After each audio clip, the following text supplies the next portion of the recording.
Something interesting on the cards today. We've decided to pop down to Edenvale to a little performance shop called Lekker Racing. Some of you may or may not know about a young man called AJ Venter, who's just come back from Isle of Man, and we've decided we're going to come in and have a chat. Very busy workshop. Good morning, sir. Morning. How's it going? That's Tristan.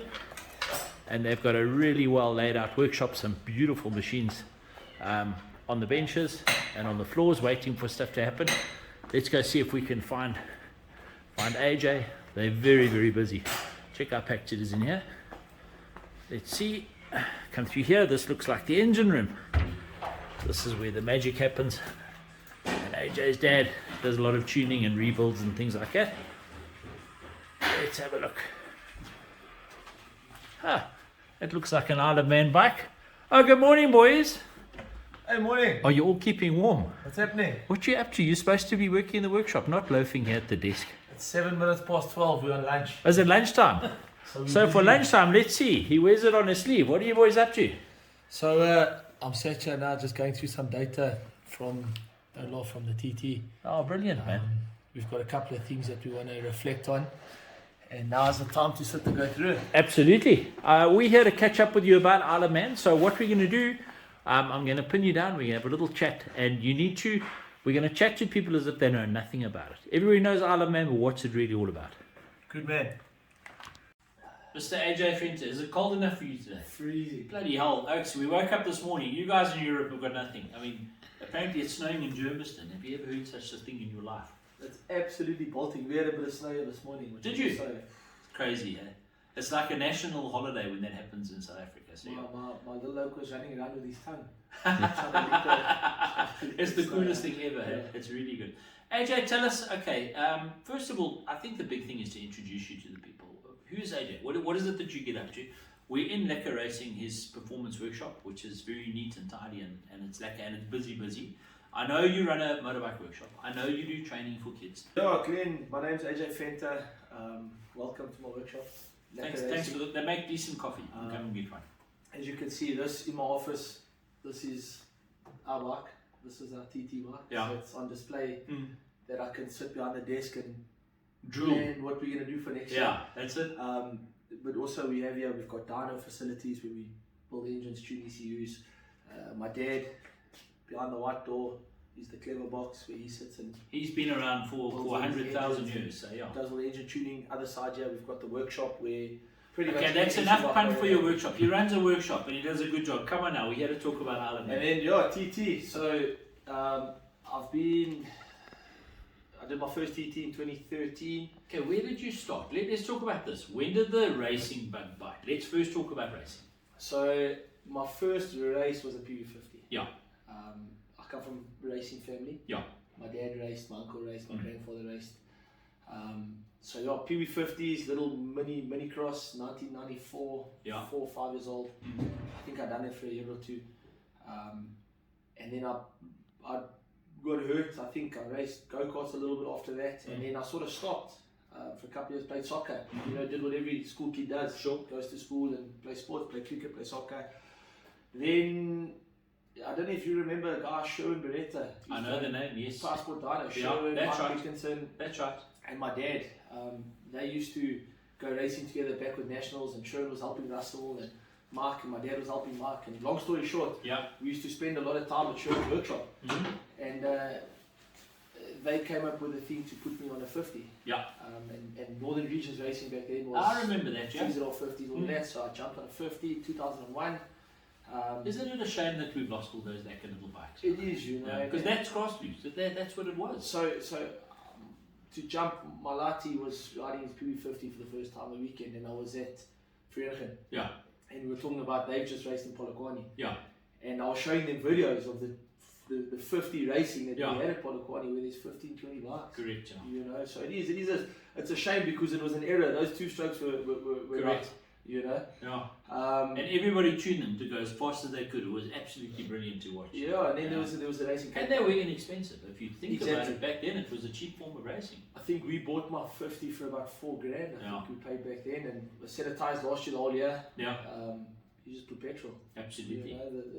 And you found leathers, you borrowed leathers, you whatever you could do. My first race, I got there, got to Kyalami. I didn't know how to change gears. I didn't know.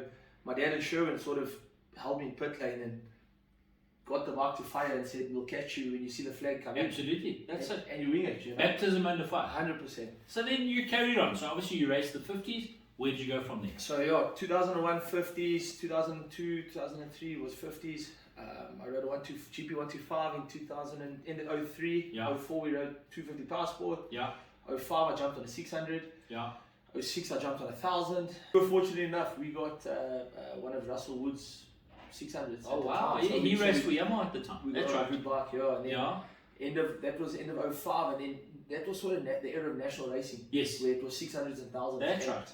the 600 class was very small, and for us to go racing and with a nice sponsor behind us at the time, TLF Metals, a lot of Yeah. guys remember Lyle, and he bought us R1, Mm. and he wanted the exposure Mm. because it was the big class. Of course. And so I did 1 year on a 250, 1 year on a 600, 1 year on a 1000, just because it was what was affordable At the time. at the time Of for course. racing. Yeah. Then the end of 06, I managed to get a ride in the UK. I did a once-off ride at Snetterton on the Hydrix Honda, which went very well. I won. It was they entered me in a race, and I won both heats. Put a deal in place, and the following year I went to UK. Yeah. I rode Superstock 1000 in 2007. 2008 I jumped on a junior Superstock class on a Triumph. Then 09 I did British Supersport. 2010, 2011, 2012 I did British Supersport. Then end of 2012 I came back to South Africa. Did you hear that? He came back to South Africa. Why? Because South Africa's tit. You know, I enjoy South Africa. Best place in the world. 100%. Yeah. You know, but I did. I came back. I sort of racing started costing money. Yeah. You know, and as you touch on it now, where if you weren't putting big money into the teams in British Championship, you weren't racing bikes. Yeah. So I came back South Africa 2012. Started a workshop. Started a riding school. I've got a passion for teaching for kids. You know, and that was my way of giving back, but at the same time enjoying what we do. You know, And you kind of with the training school that you based out at Red Star, is that right? Yeah. So we use Red Star as our home. Right. So if I'm not at the workshop here, we've got a nice little pit there. Red Star accommodate us. I'm there Wednesdays, Fridays, Saturdays. Yeah. And we do the one-on-one training. Brilliant. We teach road guys, track guys, even some of the races. A lot of the hot races coming up now are guys that. I mean, Michael White's 50. My dad used to do it. We spent time with Mark. We spent time with like Adolf Boshoff. All the top riders, you know. So that was 2012, 2013. I got to, I want to say February, and I hadn't ridden a motorbike yet because I wasn't racing. My head was in the business. Yeah. And I got the idea of going to TT. I'd been approached when I was in England the 1 year to go and ride at the TT for Paul Shoesmith. Wow. On one of Sean Emmett's bikes. Yeah. And we were in contracts with Triumph, and there was a lot of paperwork involved that wouldn't allow us to go to the TT. But the government, you know, good friends with them, and they said, at any time you want to come to the TT, phone me, we'll make a deal. What a pleasure. So halfway through 2013, I was at Sun City, and we were just laying there chilling, you know, and I thought, I'll send Paul Phillips a message. And you weren't actively racing at I wasn't the time. riding, no. You were working. I was literally in a workshop trying to get a shop going. Lacquer racing basically started from a shed at my dad's house. Yeah. You know, I had a bench, a bike, we built a shed near my dad, and that was sort of where we went. And then the riding school, same thing. I used to go, I had my little Runex with a trailer with a tin of fuel, and we used to shoot the racetrack. And excellent. it takes time. Yeah, of course. You know, so that was sort of, you can't race forever. Yeah. And it's always been in my head, you need a business. And you need a backstop. That's what it is. Yeah. So I got hold of Paul. Paul said to AJ, I'll phone you in 5 minutes. He said, are you going to do the TT? I said, Paul, if the opportunity's there, I'll have a go. Dom, my Mrs. Dom, which everybody, you know, my dad and everyone, they were swimming. They didn't know what I was busy with. And I sort of tied the deal up. And I thought, well, I've got a 2-hour drive from Sun City back to Joburg. We can have a conversation. This is where we're going. Phone my dad. And they sort of jumped on it before us. So it went out straight away. And it went on social media, it went on Facebook, went on everything. And I said to Dom, have you been on Facebook? I phoned my dad, I said, Dad, you've been on Facebook. AJ Fenton to the TT. And everyone went a little bit mad because it was a bit of a shock that no one really knew about, but no one also expected. So they jumped the gun a little bit. You know what I mean? Yeah. So they jumped the was gun. Was that 2013 already? It's 2013. Time flies, eh? Bloody So hell. then 2013 I rode a Honda. Then 2014 I went back again. I jumped on I done a deal with the team at the TT where so I did 2013, 2014, 2015 I did the Classic TT. 16 I rode again, but 16 was a bad year for me. I didn't do it 17. 18 I rode for John Burrows. 19 was a horrible year as well, and then we had COVID. Yeah, and that So- kind of put the brakes on Yeah, everything. so I just and do you know what we got to in the end with all this TT story and why we ended up taking our own bike was same thing. You're spending all this money to go over and try and make something happen, and you don't know what you're getting until you get there. Absolutely. Okay, now let's take a step back. What's the Isle of Man TT like? Not just from a racing perspective. So you climb off the aeroplane and talk us through it quickly. Tell us what it's like, the life of a racer. You arrive from South Africa, and tell us a little bit about it. So there's different ways, Glenn. There's and there was two ways of doing it. So my first time I got there, you fly to London. First it's visas. Being a South African, Yeah, any South African that Tell me travels about will it, tell yeah. you visas are not. yeah. Visas are absolute horror. Yeah. Get your visa sorted, on the plane, Joburg, Heathrow. From Heathrow, catch a train up to Leeds, where there's a good friend of mine, he was my mechanic all the years I raced in British Championship, who comes with the TT, arranged the camper van. So it's the train, now you've got all your leathers, you've got everything. Yes. You know, it's Heathrow, King's Cross up to Leeds, Yeah. stay the night to Leeds, collect a camper van, pack everything, 2-hour drive across to Heysham, jump on the ferry, 4-hour trip across on the boat, drive the camper over, get to the pits, get set up. You then have, basically you're going to live there for 2 weeks. You got practice week, you got race week. Yes. My first TT, to learn the place is completely difficult. Yeah. It'll It take must a be couple of mind-boggling. years. If I look at all the footage and stuff that I've seen, it's cool. It's difficult. And what made it difficult for me though was I didn't have a car there. I didn't watch lap. When I got to the Isle of Man, was the first time I saw the racetrack. I didn't know which way the bottom of Bray Hill went. You know, I got down to Quarter Bridge. There's a roundabout there. It's a bit of a joke now because I'd never ridden on both sides of the road. So I sort of got down to Quarter Bridge and I went round the roundabout. And people were laughing because the racetrack sort of went that way and I went like a normal. Yes. You're also looking at different things, you know. I got to the TT, I don't have a license for the road. I didn't ride a bike to school. Road racing was an absolute new plate. Yeah. You pull up on the grid, How long was the lap? so it's 37 miles. So 37 miles. laps, 60 kilometers per lap. Yeah. And the top boys now are running 16 minutes. 16 minutes. 16:45. Do you know how fast that is? On the streets, guys. So it's not like a racetrack. This is it. So now walk us through. So you're riding along. They have obviously cleared all the streets, but it's narrow, eh? Yeah. So now you obviously It's a 2-lane road. it's a 2-lane country road. It's the UK. So it's British roads. No potholes. No potholes. No no we're load going shedding. there. Yeah, eh? And no load shedding.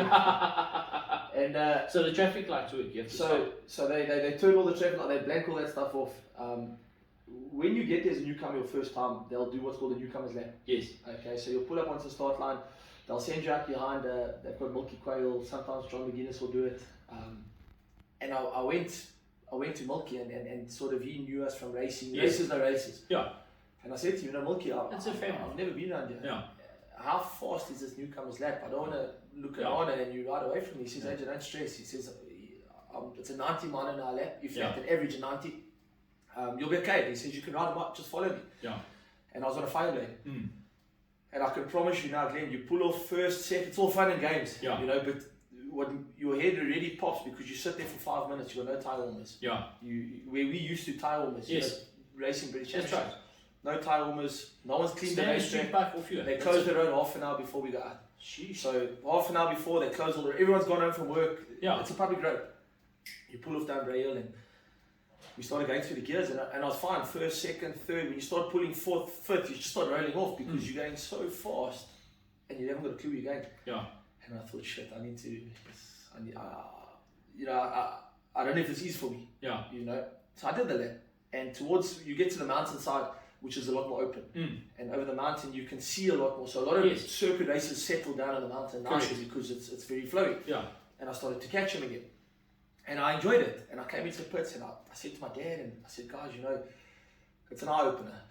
But So it must be. Let's go against everything. it's the best thing you'll ever do. Really, eh? You know, and that's the crazy part is it's that good that it just sucks you in. Yeah. And I said, you know, I can ride here, but I need to learn the place. Yeah. I need to do my homework.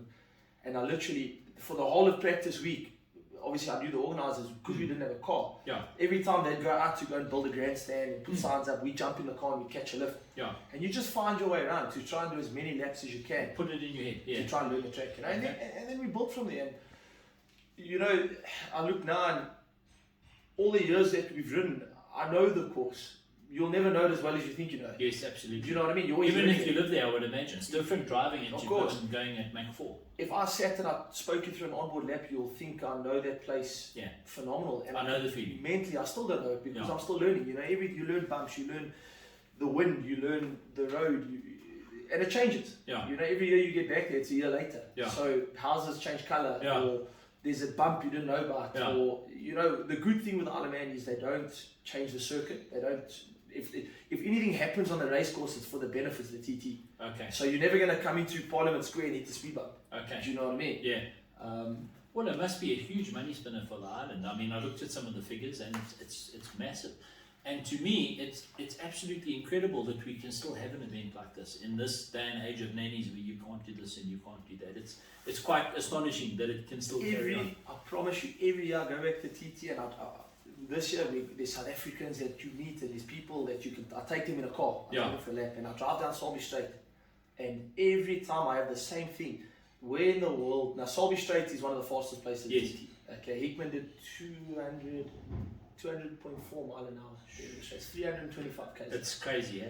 That sidecar got to 300 k's. And the thing is, the speed trap is not exactly at the end either. Yeah, So the speed trap gets moved. yeah, There's a murmur. It gets moved because you don't want to be doing more than that through a town. yeah. And I say to the guys when we're driving, where in the world can you? We're on a public road. We're Yes. on a country lane. Yeah. We're doing 300 k's an hour. In jolly old England, where everything is illegal. And the cops are cheering you on. The people. It's the craziest thing. And it's still to this day. It's the only place in the world where can you do that? You do Absolutely, it illegally, yeah. You know? Listen, we get away with lots of stuff here, but I mean, can you imagine trying to run this through the And you don't streets have of to drive a Joburg? cop there. No, you don't have to worry about the cops here. Just get on the ring road and you go for it, you know. But yes, absolutely brilliant. Tell us a little bit about this year. I remember chatting to you early on in January, and I think everyone was saying, "Come on, AJ, you're going to go and do it again." And you were kind of umming and ahhing, and suddenly out of the blue, bang, you were going, and there was a drive to raise funds and this and that. Tell us a little bit about this year's event, and tell us a little bit about your fancy BMW.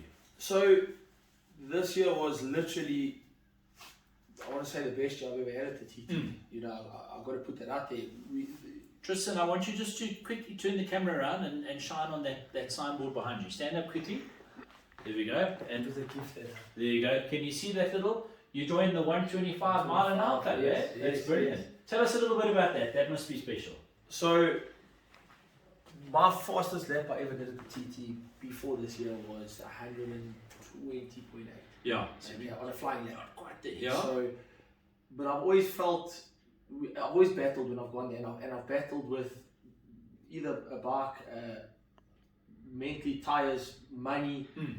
There's the biggest thing, and it's not excuses. So I'm very reluctant like to that. sort of explain why we battled. But you know, there's been years where you go to the TT, and because you've got 2 weeks there, I've got 2 weeks to pay my tire bill. Yes. So you sort of go, okay, I'm going to run a tab, and then in the next 2 weeks, I'm going to find the money to pay it. Correct. So mentally, you're not in the right place because there's too much happening. Yeah. Then you ride a bike that's, you've paid money to a team. The first time you see that bike Yeah. is when you pull up on top of Grey Hill. So you've got to go down the hill, go flat out. Yeah. And because you're walking in there and you're renting this, you're renting that, you don't know what you have till you get there. And once you're there, what you have is what you have. Absolutely. So the final straw for me at my last TT was I was there for 2 weeks. I did 4 laps, and 3 laps were practice. No, sorry, 1 lap practice, 3 laps race. I didn't even race the 600 because it just broke. Every time I rode it, That was a pissed rental oil, bike, obviously. Yeah, pissed oil, and foot pegs fall off and handlebars come loose. And the problem with that place is you can't have. So they don't give your mechanic the opportunity to work on the thing. You use their stuff. That's You it. get If it there, lasts, this it is what does. they give you, If yes. it doesn't, it's stuff like. And you never know what you have because you're always asking. What's the cost involved in renting a bike to do that? So- I wouldn't rent anybody my bike to go and race. You'll probably, if you're going to go and put a deal together, I want to say you could probably pay a team up to 10,000-15,000 pounds you'll pay Pound. them, you know, and 20 to 1 now. yeah. And then that'll still be if you've got to get tires now and your fuel and there's So that excludes your tyre and all that, all tires and yeah. all So that you'll pay strong money there, and the problem is the team will take that money. Mm. And not all teams, you know, No, you're not knocking I'm anybody, I for some understand. good people, Yeah. but the reality is they'll take that money and then they'll build you they'll give you the second engine in the team, they'll give you, and you go right, and as long as you do thereabout, you're having a good time and you're learning the TT. Yes. And for me, I've been learning. I never rush the TT because I always feel that I'm learning. Yes. So you always, as a rider, always blame myself and go, I can go faster, but Correct. I can go faster. You're always but, scared you know? to do that. I Of course. understand that completely. So after my last stint, I did 4 laps. We worked it out. It cost me £2,000 a lap. Okay. So and I went to sat down with the guy and I said, guys, I've done 4 laps. I need some money back for this. Yeah. You know what I mean? Mm. So it left a bit of a sour taste in my mouth. And Yeah. the sad part is, because we come from so far, Yeah. is what makes it more. No, it is. A lot of the team managers don't understand what we need to do when it Yeah. comes to. So what'll happen is we got to find the money. You know, the fundraisers. Yeah. We work against the exchange rate at 25 to 1 and all that kind of stuff. So it makes it difficult. So Yeah. long story short, I'm quite involved with the classics, Mm. the CSRA. Yes. So we arranged to have the classic TT beginning of the year Yes. in Feb. Yeah. And we got Michael Dunlop out, That's right. Steve Parrish out. Yeah. So while we were here, Michael was racing and I was racing against Michael. Mm. We became good friends. Mm. And Michael was battling with some stuff and their team were battling. And because, Michael's quite quick, eh? oh, he's fast. I taught him everything he knows. No, he's mental. Yeah. There's that line of fast and then there's No, he's a machine. ridiculous. No, Absolutely he's fearless. no, he's unbelievable. Yeah. And Glenn, get to know him. He's a good guy. Yeah. He's Look, actually a good. I've good actually asked the question because when they were out, my boys tried to go and interview him, and he's, but it's race face. He's here to race. He doesn't want to talk to the media, nothing. And I actually said, "Come on, man, why is he so standoffish? He doesn't. He's there to do a job. He's That's there what to it do a is. job, He's 100%. an absolute professional." So yeah. So you know when we raced at the first round at Pekisa and their bike blew up, and I know the mechanics very well. Yeah. So I went to the mechanics, and obviously those riders aren't tied to a team. Yes. So they're different. Yeah. So I went to Nathan. I said, listen, guys, I have a Suzuki. Mm. It's my own personal bike. It's in Joburg. I've got no issue. You've travelled halfway across the world. Come on, let's get on with I'll it. go fetch a bike. You can use it. I don't want money Nice. for it. Good You thing can to ride, do. you know? Yeah. So he said they had a spare engine. If the engine popped again, we can chat. So we had a good race at Pekisa. Mm. And coming back to Red Star is our back garden. Mm. And that air shredder's marks it went forward in a straight, it was fast. He was battling with brake fade. And I really wanted to race with him. Mm. And not to prove a point to him because I knew we were in for a scrap. Yeah, but it's good to have a scrap with the top rider at Exactly. your home And put a see show what on, it you does, know? yeah. The classic guys, everybody had put such a big effort into make this event happen at Yeah. Red Star. We couldn't have the number one rider put Yeah. out. You know, there was other good riders. Simo was there. There was good boys. You know? Yeah. But the whole of Friday, me and Michael were like 0.2 within each other. Close. So I knew he was going to smoke me down the straight, and I could catch him here, and we could have a scrap. And we ended up getting the bike to work. It wasn't 200% for him, but he could race. Yes. You know, and the Saturday, I think you were there. You also No, saw me. I missed. My boys went along. I missed that. I was We had away. a race like you've never seen. That's good. And it was such a gas. And Yeah. you know, at the end of the day, we were sat at the prize giving, and Michael still came and he gave me a business card, and he said to me, you know, AJ, no one's ever helped us. Where we come from, no one helps you. Yes. You know, and that you guys wanted But to help. that's racing a lot of the time. It's the same with like national enduros and things. Yes. You crash, can run him over, use him for traction. That's how it goes. That's racing. I And you understand. have to help the guys. And, Yeah. and he just said, are you going to TT? I said, no. He said, why not? I said, well, A, I don't know if I get an entry because I didn't go last year. Yeah. And B, you know, it's going to cost a lot of money. He says, Yeah. listen, he says, if I can help you, phone me. He says, What whatever you want. Yeah. He says, I don't have money. What does he do for a living? Okay, so I think he builds his own engines. Yeah. He builds a couple of bikes. Yeah. And obviously he's racing. He's racing, Okay. so crazy. And then he works. So he's like a you. grafter. He runs his He motorbike. runs his own thing. He builds his own engines. He builds his own stuff. Excellent. He runs his own team. He takes his own mechanics. And I do, like we were laughing, there's a lot of things we sort of agree on where Yeah. he doesn't, you'll never see Michael Dunlop sitting with fancy glasses Yeah. and, you know, all posh. He's there he's getting stuck in the He's minute a the bike drafter. broke, he's the one pulling the engine out. Yeah. And it's just, for me, it's peace of mind, and B, we race motorbikes because we want to. Yes, absolutely. So part of going racing, this is what we were taught to do. You Yeah. know, when I was young, if I didn't wash my bike, I didn't go ride it. Are you listening, Tristan? Yeah. My son is filming, and I'm just wondering if he's listening to this. So So he said, "Come on now, come to Isle of Man." Yeah. And at that stage, it was off the there cards. was nothing happening. Okay. So he basically said, listen, I can build you an engine. Yeah. I'll give you one of my engines. I'll give it to you free of charge. I don't want an engine. That's cool. He says, find a chassis and you can use it. Yeah. So then I thought, fucking hell, okay, Michael Dunlop offering me Yeah. first Michael Dunlop. Yeah. Absolutely. Of course. Yeah. You know what I'm saying? I'm just happy that I've got We're not China. worthy. Yeah. You know, and now he's willing to say, well, so that was the first thing. And then early on in the day, we were doing a interview. In fact, we were doing an interview with you guys. Our My guys, friend yeah. Guy. He said, he put a thing out there saying, listen, and Guy Milcrest is a very, very, very big name in the road.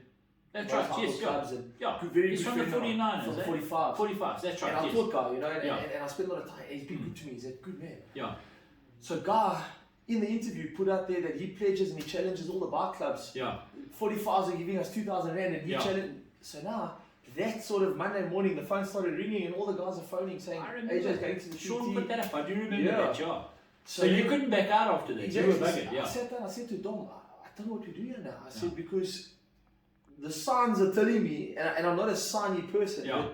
but I've got Michael Dunlop offering to build me an engine. Yeah. I've got people phoning to try and get the money. Get you there. They wanted you there. We wanted you there. Maybe we can do something, Yeah. you know. So I put an entry in. Mm.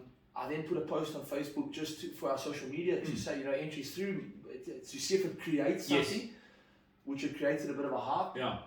Then the BMW side of things came about. Yeah. Tell us a little bit about that. So It's the first time you've raced with BM. yes, Yeah. Okay. yes. So first time I've ridden a BM. I was new to the BM scene. There's a friend of ours. Because you were on Suzuki I prior. was to with a this. Suzuki, That's yeah. right. And I yes. still have my Suzuki, you Yeah. know, and the reason we went from Suzuki to BM was Suzuki racing wise have taken a step back. Yeah, globally they've done that. That's what You know, it is. Yeah. I've got a 5-year-old Suzuki which Yeah. I've still got as parked in my house. Weapon. I love it. I'll never sell it. It's a good motorbike. But we made the step to the BM because we need to move with You need to go technology. forward. That's You what know, it is. so it's yes. electronics, it's all that kind of Yeah. stuff. So I went that route because if you look in our local racing, a lot of guys went Honda. Yes. And I like the Honda and I get on with all the Honda guys and Yeah. everything, but I like to be different. Mm. So when everybody rode Yamahas, I went Suzuki. Yeah. Everybody's riding Hondas, I went BMW. Yeah. Okay, and there's a mutual friend of ours, Deirdre from Stanton BMW. Right.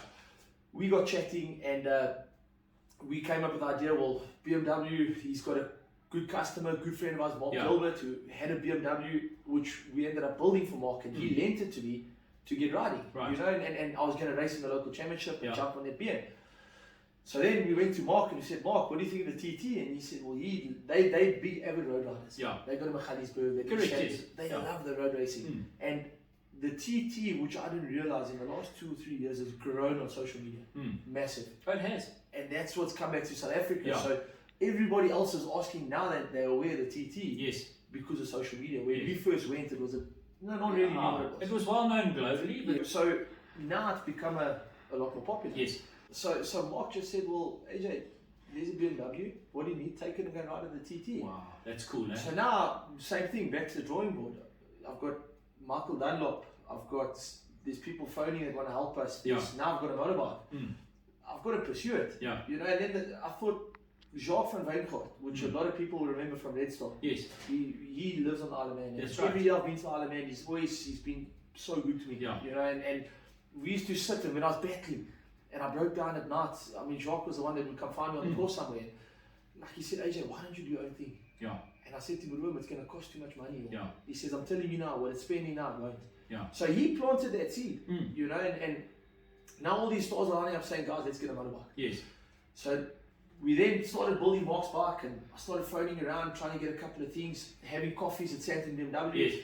And Matt from Santon, Mark was there. Mark, literally like we're talking now, stood up, walked to Mark's office and said, listen, Mark, if this bike goes to the TT and it blows up, What do we do? what do we do? You know, and Matt just sat back and said, guys, I can't believe the enthusiasm that you guys have over this. I don't know what TT is. Correct. Okay, but I just see what it's doing and I want to be involved. Yeah. Take the bike off the floor, we'll sort it out when you get back. How flippin' cool is that? So now we've got a motorbike. yeah. You know, So now I'm going to throw a kid. Obviously, we were chatting before this. You chose an older model. Why is that? so same thing, because I always watch the money side of things. Yeah. I don't want to cut myself short. Yes. We very Lekker Racing can do ECU flashing, and my dad's very switched on. Yeah. So the slightly older BMW You ECUs can we can adjust get it. into. Yeah. So The newer the ones. thinking no was get the older one. Yeah. It's got a little bit of mileage, 1,000 k's on it. We were happy with running. Yeah. And obviously we've got access that I've got the number one BMW technician. I've got Yeah. Saki coming. I've got my dad, one of the best electronics guys in the country. Mm. So we can steer the bike sort of where we want it to go. Brilliant. So we got that bike. Then we had to start looking for parts. Okay, so now you've got the enthusiasm, you've got a few oaks backing you, you've got the bike. That's only the start. Now we're talking parts. Now, Let's talk about tyres. okay, so then I pick up also a long time friend. And in his defense, he phoned me before I could phone him. Oh, that's cool. I'm You glad. know? Yeah. Ryan Robertson Yeah. from Autocycle. So I've always run my when I had Arrow and Ryan worked for Arrow, he helped me. All my TTs. Ryan Yeah. actually came to the TT the one Yeah. day. So I phoned him and I said, Ryan, I'm going over. Let's put the Michelins on. I've been using the Michelins here Yeah. already. I've done my homework as well because That's what you Michelin's used not to. a popular tyre there. Yeah. But David Todd was the fastest newcomer. He had a Michelin in. There was another youngster that also it'll come to me now, but he also a newcomer, fast newcomer on the Michelin. So I phoned Ryan. Ryan came to the party. He said, AJ, I can sort you out with some Michelins. He says, I can't give you a lot. Yeah. Obviously, it costs money. Yes. Okay. But I'll give you what I can. And every little bit helps, but Exactly. Yeah, 100%. Exactly. You know, if Ryan just gave me one front tire, Yeah. it was one front tire I didn't have to buy. Mm. You know, and they did. They came to the party. They gave us a couple of fronts, couple of rears.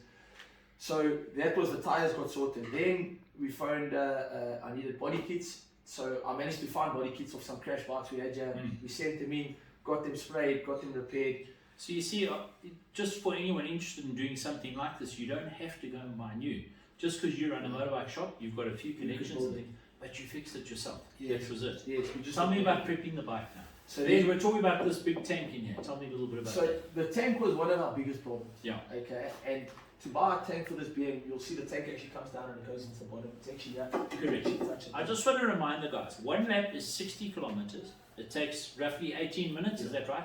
And you do how many laps per race? So your big race is 6 laps. So you'll do your out lap, one flying lap in, you put fuel. And So- the last thing you want to do is run out of petrol. For every 2 laps, you're using 24 liters. Shush. Okay, now you limit it to 24. Because it's... In Yeah. the rules, you're not allowed more than 24 liters. Okay. So by the end of the second lap, when you depends, and it's an interesting thing. This is in the beginning of the TT, you start using a lot more fuel Yeah. because you're a little bit erratic. You're a bit Yes. scared. You're on You're not the smooth. throttle. That's right, John. The smoother you get, the less fuel you use. Yes. Okay, and we know if there's certain places on the course, if your fuel light comes on at the bungalow, okay, you'll make it back. Yeah. If your fuel light comes on at the veranda, which is it's 2 corners before, but it's about a 4K distance, Yeah.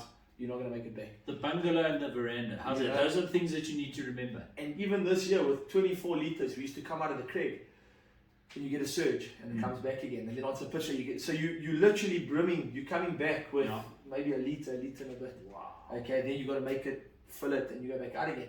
So fuel tank is crucial, very crucial. And with these new bikes that make power, Yeah. you've also got to see where you can cut fuel and save fuel. So Yeah. closed throttle and Correct. do you know what I mean? You play a little bit. You lean have it to, out yeah. to that to straight. You can lean it out a little bit and all that as well, but you don't want it to break. That's the fun part. And that's the other thing. Yeah. So a tank for this thing is about an 80,000 rand exercise. Okay. Yeah. And now we're going back and same thing now. I'm in this deep. If I'm Yeah. committed, I have to go. Yeah. I've had previous years where it's a 400,000 rand exercise Yeah. and I find 200,000 rand. We run the karting, we run some Yes. good events, and you find 250 grand. You still 150 grand down. Yes. So you either got to give your 250 grand back or suck up the 150 grand. Yeah. Do you know what I mean? And every year, I'll go there and I'll move and shake. I'll get Correct. a loan, I'll pay a loan, You whatever. have to. You've got to hustle. I'm there. Yeah, You that's know, and it. I can't disappoint. What That's we do. racing. Exactly. Since the beginning of time, that's how it And, works. and that was one of the reasons why I didn't go back. Yeah. But now, I've made my mind up, I'm going. So Yeah. now we're pushing. Yeah. So we couldn't find a tank. The tank was the last thing we found. Hmm. Okay. And what had happened was there's some young kids, Matthew Schultz, that I've been teaching with the out of Lekker Racing. Yeah. The kid started in May last year. He's racing motorbikes. On the verge, he's going to go to Italy now at the end of the month. And like his dad's Lots of helping. our riders are going overseas. It's brilliant, isn't it? And it is. It's good because it's getting the Correct. international thing. Yeah. So Matthew and his old man, they phoned me and said, listen, I need to have a meeting. So I said, what do you mean? He says, I want to get you involved with my friends at Skynet. Sat us down. I mean, Tommy from Skynet. They said, right, we'll help you with the bike. Wow. You know. That's cool, eh? So, because that's 100, it was 150,000 rand. Yeah. There, 150,000 rand back. You It's know. a big saving, mate. I said we had breakfast, and I can't tell you how these guys helped us. And from the planning, the organising, you know, Dom, she went and sat with the team. They collected the bike, everything they did, they just WhatsApp it. They send you the photos, they send you the pictures, they send you the videos. You know where your bike is every It second. didn't get stuck anywhere, it didn't get damaged. They literally drove here, put it in the truck here. They delivered it to the paddock at the Isle of Man. That's Sent me amazing. photos, and they even went, so they flew the bike over. Yeah. Got to Heathrow, got one of their drivers to collect it in the truck, drive it up to Asia. The trip we do, 4-hour drive, get on the ferry, go over the ferry for Didn't 4 cost you hours. 1 cent. Didn't cost me a cent. That's amazing. They- I see lots of incidental product placement. I assume Spaniard helped you guys out? Yeah, you know, Nick that works at Spaniard, and, Yeah. and I actually went and had a chat with him early on in the year, and just to catch up, met everyone there. And Yeah. Nick he's so passionate about racing. He's a good guy. I knew Yeah. Nick before he worked at Spaniard, and he keeps phoning me saying, AJ, I'm telling you now, we can get involved and we can get products on. And Yeah. so lastminute.com, Nick arrived and he said, listen, I've put a deal together. He has a pile of products. Spaniard have come on, they helped us. Brilliant. You know, and it was good. It's yeah, it's been very, very good. That's cool. So guys from within the motorbike industry, which is Yes. great. Spaniel's got a great selection of products. HJC, I don't know if you guys had a look at this. Check how cool that is, eh? Call of Duty, Tristan. The lighties all know those lids. It's very, very cool. Michelin, obviously, lots of stuff in there. One of the things this whole project did do was I wanted to try and boost the local market. Yeah. Not for my benefit, for For everyone's everybody, benefit. yeah. You know, we had the minute we're building a bike from here, we now a South African team.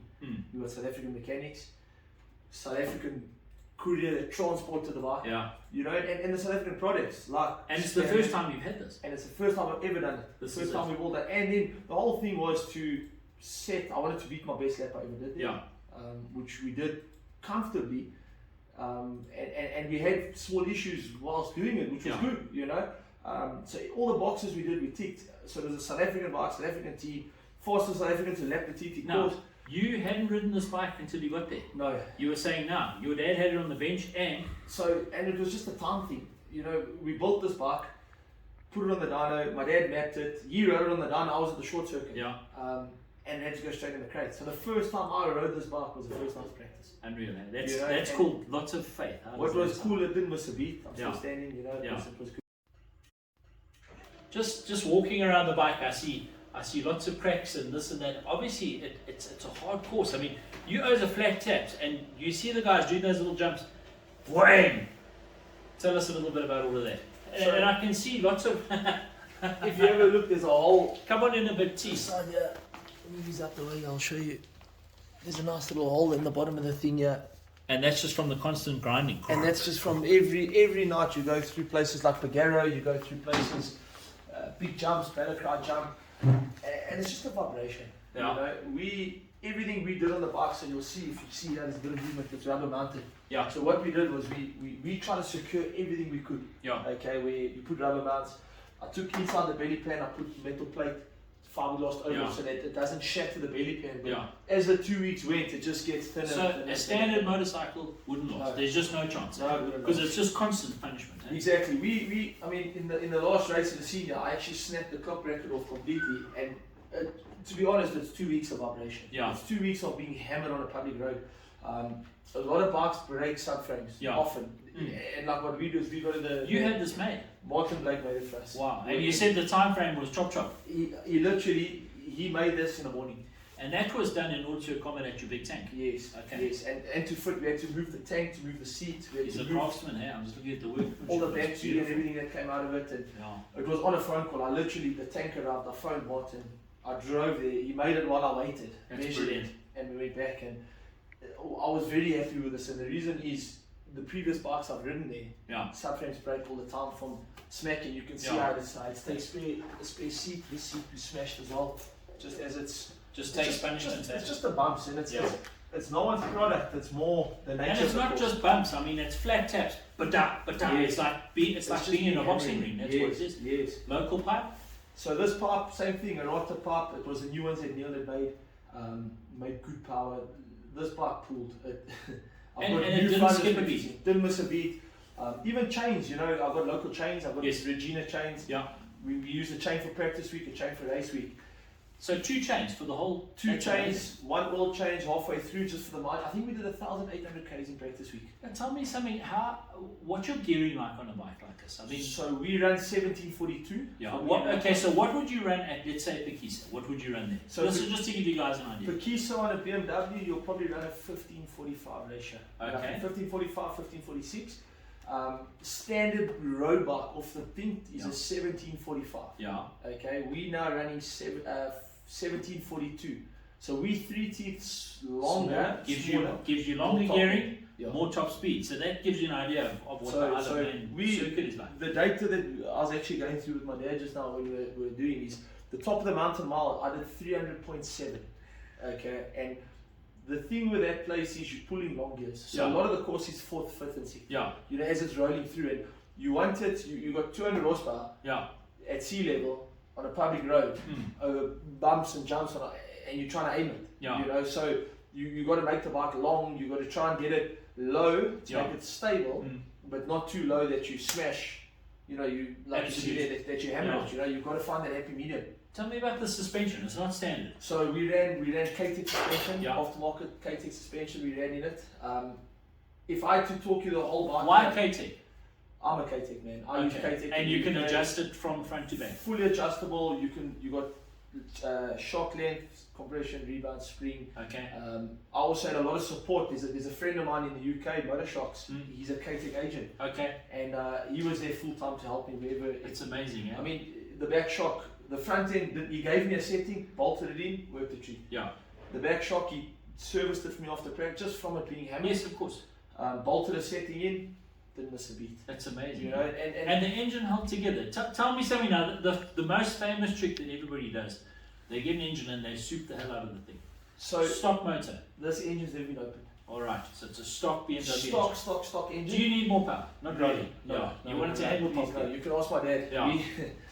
We came in the one night, and obviously with my dad doing all the data and looking at the course, he still said to me, why are you rolling off? Yeah. Off rate. He says you only leaned over a little bit, but you're a quarter through. I said, Dad, because it's fast. He said, Yeah. I'm scared. Yeah, There's no other word absolutely. for it, Yeah, no, I can and I'm only openly imagine. telling that, and we were laughing about it because it's if you go to Red Star and you roll off into the back sweep, Yeah. you're fairy. Yes.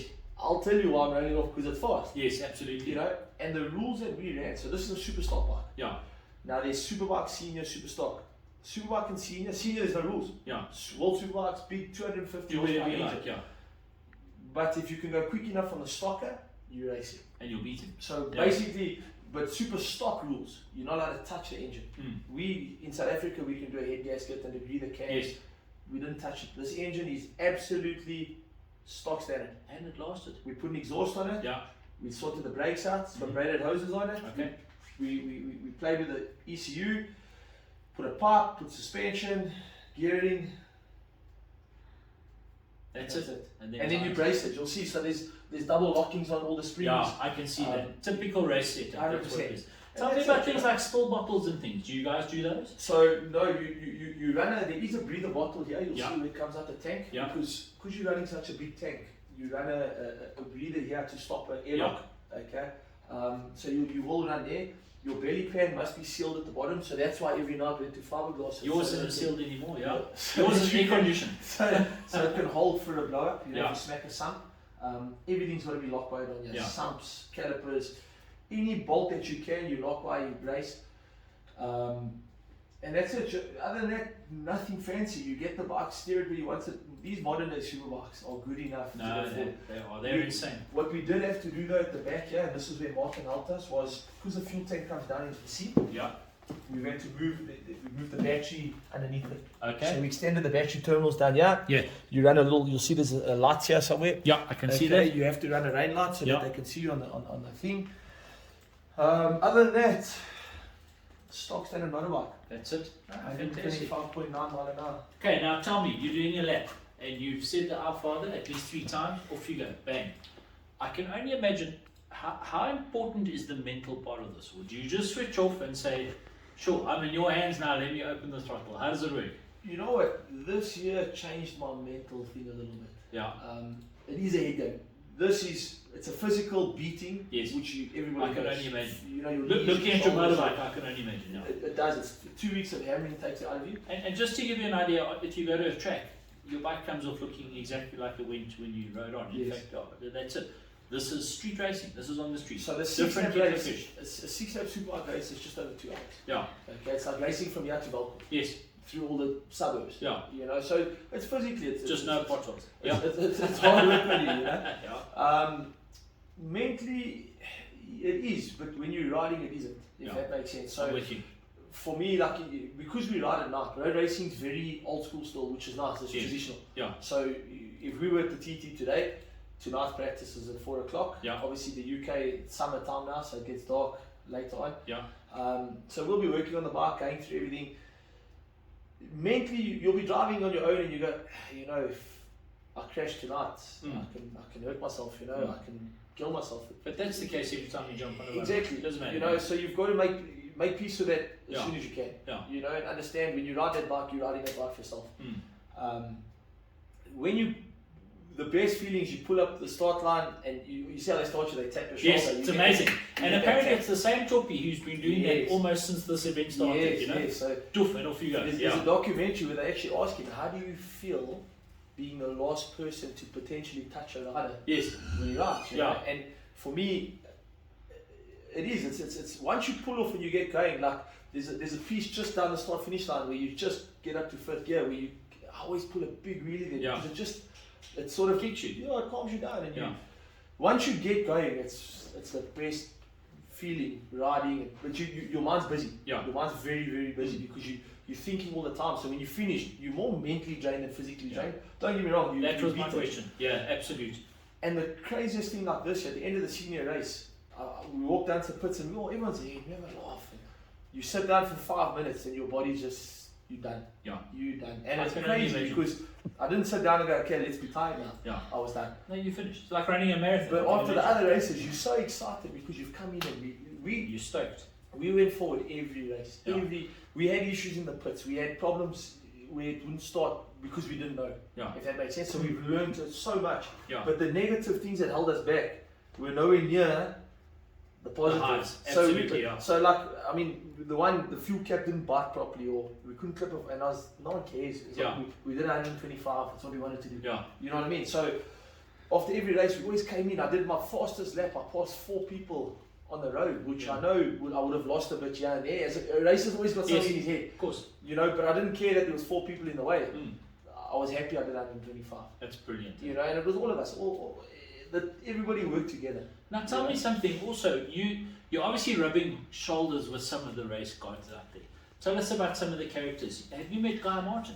So, and this is why I like road racing. Yeah. It's very open. Yeah. Road racing is, everybody will help you. I mean, we broke a pipe, Yeah. okay, and we had a spare complete pipe that Neil gave us, which we fitted, and then the American guy came to us that needed to lend a piece. Yeah. I gave him a pipe. Yeah. You know, 2 days later, I needed lander probes. He gave it to you. Yeah, That's how it works, yeah. But yeah, so Guy Martin, Guy was my teammate in 2006. He's a complete nutbox. Is he as Absolutely. mad as he comes across? No, he's worse. I Yeah. promise you. On TV, he still tries to keep himself right. Yeah. Good guy. Absolutely good You guy. were saying he's got a great big mug that says what? Big mug, small mug. Yeah, he's got his coffee mug with his tea. But even, I promise you, every single one of the big guys, you know, Michael Dunlop, when we got to the TT, he said to me, AJ, I've got parts for you. I've brought my truck's full. If there's something you need, Unreal. come That's fetch cool. it. Eh? And I just said to him, you know, Mark, this is your time. This is your Yeah. business. I don't want to bug you. Yeah. He says, send me a message. Good. Phone me. Every night I'd come in, he'd send me a message. How'd you go? What happened? Yeah. Really, As eh? busy as what he is. That's fantastic. Behind the scenes, you get Yeah. my WhatsApp. Do Oh, you know what that's I mean? cool. Yeah. So the road racing guys are very, very open. Very, Peter Hickman?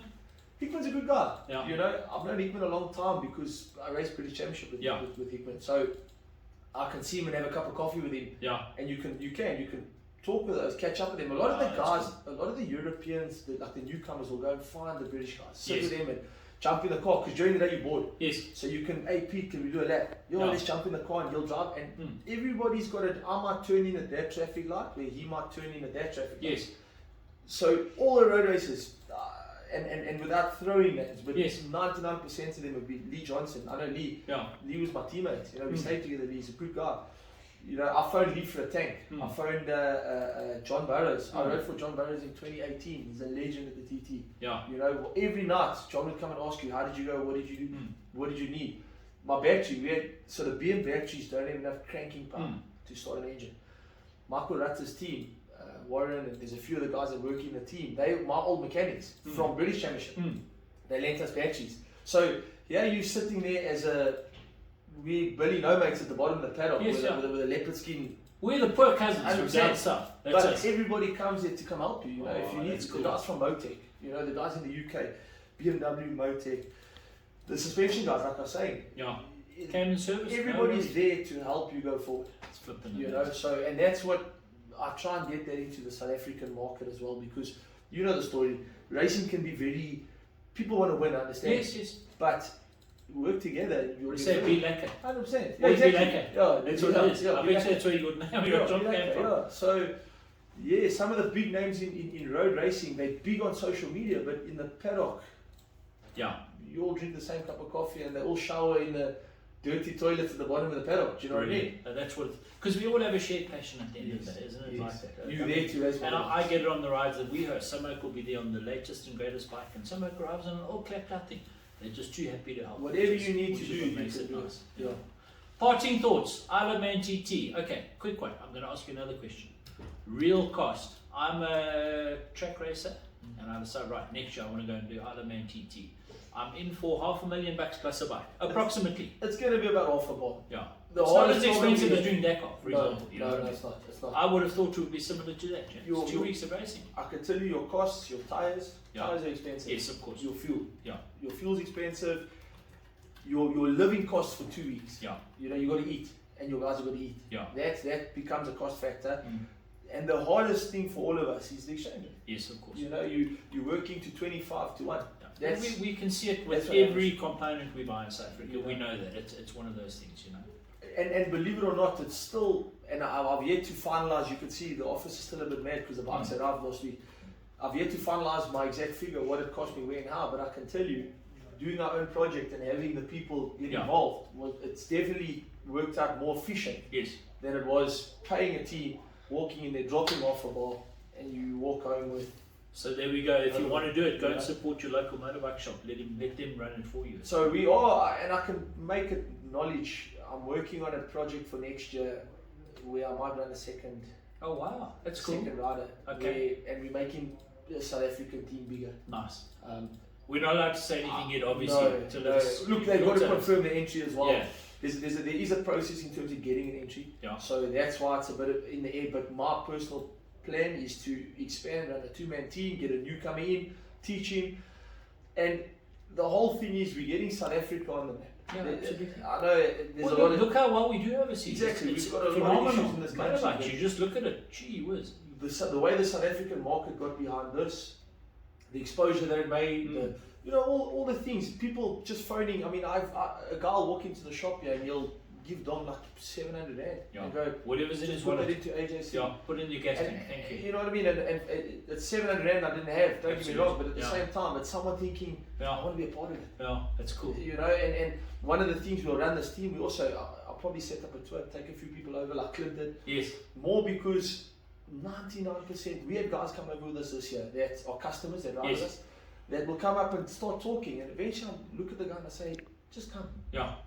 I can't explain it to you. You need to be there to Be see there. it for yourself. And I promise you that will probably watch this interview. Go and ask everyone that came to TT this year, they're going back next year. Yeah. They're all going back. Yeah, they hooked. They hooked and you'll go. Yeah, You that's know. brilliant. Well, listen, young man, thank you very much for your time. Thank you you. for flying the flag. Yeah, It's thank been you. awesome to have a chat with you. Any parting thoughts? This is it. Now, that could be scary because this man does talk a lot. Go. I'd like to thank my mom and my dad and my gran and We're my going to dog. Macau. Yeah, Macau. Macau's the next project. Where's that? When is that? Which is November. Yeah. Entries are open now, so we'll see if we get an entry. We're going to Yeah. maybe look at Macau Grand Prix. Lekker. Same thing, BMW. Yeah. And yeah, other than that, big thank you to everyone. Everyone Yeah. that's made it happen. And Isle of Man next year. Guys, TT next year, Yeah. East on the cards, Dom's in the office. So there's going to be a wedding before I go to the TT. There we go. Yeah. So, it's time now. Hey? Yeah. So, but TT, if next year's plan, if we're going to run the team, I need to teach the newcomer. Yeah. I That's have to good. be there. So, AJ yeah. Fenter, thank you Thank very you. much for your time. Guys, unbelievable. You can live the dream. It's as simple as that.